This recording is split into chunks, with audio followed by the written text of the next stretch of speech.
നാരായണീയം ഒരു കൈയിലെടുത്തുകൊണ്ടും മറുകൈയിലുള്ള നറുവെണ്ണ നുകർന്നുകൊണ്ടും തന്നാശ്രിതർക്ക് തുണയായി വിളങ്ങിടുന്ന നാരായണീയ ഗുരുവായൂരപ്പ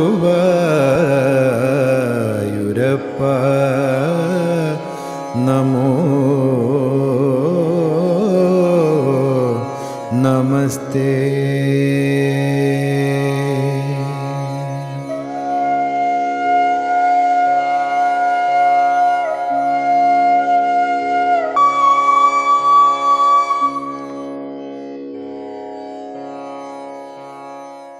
അപ്പോൾ ആ പൗണ്ഡ്രകന്റെ സന്ദേശം എന്തായിരുന്നു എന്ന് പറയാണ്.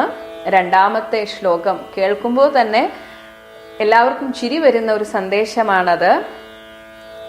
നാരായണഃ അഹം അവതീർണ നാരായണോഹം അവതീർണ ഇഹ അസ്മി ഭൂമൗ ഇഹാസ്മി ഭൂമൗ ധത്സേ കില ത്വമപി മാമക ലക്ഷണാനി ഉത്സൃജ്യ താനി ശരണം വ്രജ മാം ഇതി ത്വാം ദൂതഃ ജഗാത സകലൈർഹസിതഃ സഭായാം. ആ ദൂത് ഇപ്രകാരമായിരുന്നു. ഇഹ ഭൂമൗ ഈ ഭൂമിയിൽ അവതീർണഃ അവതരിച്ച നാരായണഃ നാരായണൻ അഹമസ്മി ഞാനാണ്.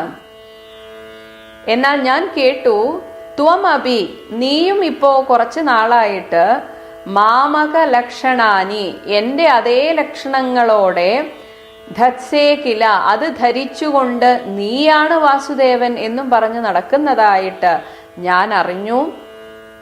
താനി ഉത്സൃജ്യ അതിനെയൊക്കെ ദൂരെ കളഞ്ഞിട്ട് ഉപേക്ഷിച്ച് മാം ശരണം വ്രജ എന്നെ ശരണം പ്രാപിക്കൂ. ഇതി ഇപ്രകാരം ത്വാം അങ്ങയോട് ദൂതഃ ആ ദൂതൻ സഭായാം അങ്ങയുടെ സഭയിൽ വെച്ച് സകലൈഹി ഹസിതഃ ഇത് കേട്ടതും എല്ലാവരും ചിരി തുടങ്ങി. എന്നാൽ ഇതൊന്നും വകവയ്ക്കാതെ ആ ദൂതൻ ഇപ്രകാരം ജഗാത പറഞ്ഞു വെച്ചുവല്ലോ. ആ പൗണ്ഡ്രക വാസുദേവന്റെ വിഡ്ഢിത്തം ഓർത്ത് അവിടെ എല്ലാവരും ചിരിക്കുകയാണ്. ആ പൗണ്ഡ്രകൻ ഇപ്രകാരമുള്ളൊരു ദൂതാണ് കൊടുത്തുവിട്ടത്. അല്ലയോ വാസുദേവനെന്ന് സ്വയം വിശ്വസിക്കുന്നവനെ, ഞാനാണ് യഥാർത്ഥത്തിൽ വാസുദേവൻ, ആ നാരായണന്റെ അവതാരമായിട്ടുള്ള വാസുദേവൻ ഞാനാണ്. പക്ഷെ ഞാൻ അറിഞ്ഞു നീയും എൻ്റെ അതേ ലക്ഷണങ്ങളോടെ ഈ ഭൂമിയിൽ ഇങ്ങനെ എല്ലാവരെയും പറ്റിച്ചുകൊണ്ട് നടക്കുന്നതായിട്ട് ഞാൻ അറിഞ്ഞു. ഇനി അത് വേണ്ട, അതൊക്കെ ഉപേക്ഷിച്ചിട്ട് എന്നെ ശരണം പ്രാപിക്കൂ. അത്രയുമായി, അതാണ് എന്നെ ഇനി ശരണം പ്രാപിക്കൂ, എങ്കിൽ ഞാൻ നിന്നെ വെറുതെ വിടാം. ഇങ്ങനെ ഇത് കേട്ടതും അവിടെ സഭയിലുള്ളവരൊക്കെ ചിരിച്ചു മറിയാൻ തുടങ്ങി. പക്ഷെ ഇതൊന്നും കാര്യമാക്കാതെ ആ ദൂതൻ താൻ പറയാനുള്ളത് മുഴുവൻ പറഞ്ഞു വെച്ചു. ശ്ലോകം 2. നാരായണോഹമവതീർണ ഇഹാസ്മി ഭൂമൗ ധൽസേ കില ത്വമപി മാമകലക്ഷണാനി ഉത്സൃജ്യതാനി ശരണം വ്രജമാമിതി ത്വാം ദൂതോ ജഗാധ സകലൈഹസിത സഭായാം. ഹരിശരണം. എല്ലാ നാരായണ ഉപാസകർക്കും പ്രണാമം. ശ്രീ ഗുരുവായൂരപ്പനെയും ഭട്ടപാദനെയും വ്യാസമഹർഷിയും നമസ്കരിക്കുന്നു. എല്ലാ ഗുരുജനങ്ങളെയും പൂർവികരെയും നമസ്കരിക്കുന്നു. എല്ലാ ഈശ്വരീയ ശക്തികളെയും പ്രണമിക്കുന്നു. ദശകം 83 ശ്ലോകം 2. വളരെ രസകരമായിട്ടുള്ളതായ സംഭവ വികാസങ്ങളാണ് നമ്മൾ കാണാൻ പോകുന്നത്. അതായത് വീണ്ടും ഞാൻ പറയുകയാണ്, ഇതിൻ്റെ പിൻഭാഗത്തും ഭഗവാന്റെ ഇച്ഛ ഉണ്ടായിരിക്കും. പൂർവ്വജന്മത്തിൽ എന്തെങ്കിലും ഒരു പുണ്യം ചെയ്തിരിക്കാം ഈ പൗണ്ഡ്രക വാസുദേവൻ ഈ ജന്മത്തിൽ ഇത്തരം ഒരു വേഷം കെട്ടാനും താൻ അതാണ് ഈശ്വരനാണെന്ന് കൃത്രിമമായിട്ടാണെങ്കിലും വിശ്വസിക്കാൻ സാധിച്ചതും ഒരു പുണ്യം തന്നെയാണ്.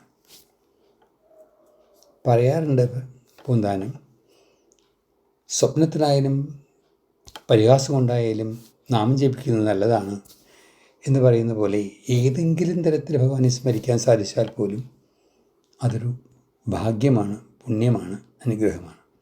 അങ്ങനെ നോക്കുമ്പോൾ ഈ പൗണ്ഡ്രിക വാസുദേവനും അനുഗ്രഹീതനാണ് ഒരു തരത്തിൽ പറഞ്ഞാൽ. അദ്ദേഹത്തിൻ്റെ ദൂതൻ ദ്വാരകയിൽ വന്ന് പറയുന്നതായ കാര്യങ്ങൾ വളരെ രസമാണ്. അതായത് നാരായണൻ്റെ അവതാരം ഞാനാണ് ഇവിടെ കുരുഷത്തിൽ അവതരിച്ചിരിക്കുന്നത്.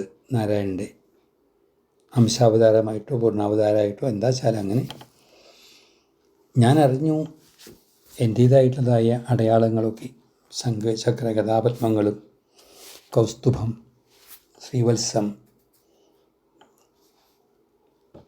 മറ്റായുധങ്ങളൊക്കെ ആയിട്ട് നിങ്ങളവിടെ ദ്വാരകയിലുണ്ടെന്നും ഞാൻ അറിഞ്ഞു. അപ്പം അതുകൊണ്ട് നിങ്ങൾ അത് കൃത്രിമമായിട്ടാണ് കൊണ്ടു നടക്കുന്നത് എന്നുള്ളതാണ് ശരി. ഞാനാണ് ശരിക്കും നാരായണൻ. അതുകൊണ്ട് രക്ഷപ്പെടണമെങ്കിൽ ഒരു വഴിയുള്ളൂ. അതെന്താണെന്ന് ചോദിച്ചാൽ ഈ പറഞ്ഞതായ ലക്ഷണങ്ങളൊക്കെ ഉപേക്ഷിക്കുക. വിഷ്ണുവിൻ്റെ അവതാര ലക്ഷണങ്ങളൊക്കെ ഉപേക്ഷിക്കുക. എന്നിട്ടോ എന്നെ ശരണം പ്രാപിക്കുക. എന്നാൽ രക്ഷപ്പെടാം. അതല്ലെങ്കിൽ നാരായണത്തിൽ പറയാത്തൊരു കാര്യം ഭാഗവതത്തിൽ പറയുന്നുണ്ട്. അതായത് എന്നോട് യുദ്ധം ചെയ്യുക, വേറെ വഴിയില്ല. അത് ഭാഗവതത്തിലുള്ളതാണ്. അത് ഭദ്രപ്പാടി ഇവിടെ ചേർത്തിട്ടില്ല. വാസ്തവത്തിൽ അത് ചേർക്കേണ്ട ആവശ്യം തോന്നിയിട്ടുണ്ടാവില്ലായിരിക്കും. അതുകൊണ്ടാണ്. അപ്പം അതുകൊണ്ട് ഇതാണ് ദൂതൻ പറഞ്ഞത്. ഇതൊക്കെ കേട്ടപ്പോൾ ദ്വാരകയിലെ രാജ്യസഭയിലുള്ളതായ സർവരും കോപമുണ്ട്, പുച്ഛമുണ്ട്, എല്ലാം ചേർന്നുകൊണ്ട് നല്ലോണം ആസ്വദിച്ചുകൊണ്ട് ചിരിച്ചു ഈ ഒരു സന്ദേശം കേട്ടപ്പോൾ. കാരണം വിഡ്ഢിത്തം പറയുന്നതിനൊരു അതിരുണ്ടല്ലോ. എല്ലാവരും ചിരിച്ചു. ദൂതൻ അദ്ദേഹത്തിൻ്റെ ദൗത്യം നിർവഹിച്ചുകൊണ്ട് തിരിച്ചു പോവുകയും ചെയ്തു. ഇവിടെ ഭഗവാനോട് പോലും സാഹസികമായി പെരുമാറുന്ന ചില ആൾക്കാരെ നമുക്ക് കാണാൻ സാധിക്കും. പക്ഷെ എന്തോ ആയാലും ഭഗവാനോടായതുകൊണ്ട് തന്നെ, ഭഗവാനെ സ്മരിച്ചുകൊണ്ടായതുകൊണ്ട് തന്നെ അതിലുണ്ടൊരു പുണ്യം എന്ന് വേണം കരുതാനായിട്ട്. ഈശ്വരനില്ല എന്ന് പറയുന്നവരും ഈശ്വരൻ എന്ന വാക്ക് ഉച്ചരിക്കുന്നുണ്ട്. നാരായണൻ എന്ന ഒന്നില്ല എന്ന് പറയുമ്പോഴും അവരറിയാതെ പോലും നാവുകൊണ്ട് നാരായണ എന്ന് പറഞ്ഞു കഴിഞ്ഞു. അതുപോലും ഒരു പുണ്യമായിട്ടാണ് നമ്മുടെ ധർമ്മം പറയുന്നത്. അപ്പം അങ്ങനെ നോക്കുമ്പോൾ പൗണ്ഡ്രിക വാസുദേവനും ഒരു പുണ്യാത്മാവല്ലേ എന്ന് നമുക്ക് തോന്നാം. ഏതായാലും ഇതിൻ്റെ പരിണിത ഫലം നമുക്ക് കാണാം. എന്താണെന്നത് ഭഗവാൻ ഇതൊക്കെ കേട്ട് രസിച്ചു.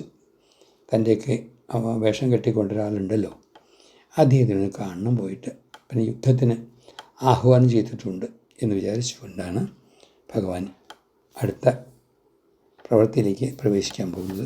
എന്താണെന്ന് നമുക്ക് നോക്കാം. ഹരിശരണം.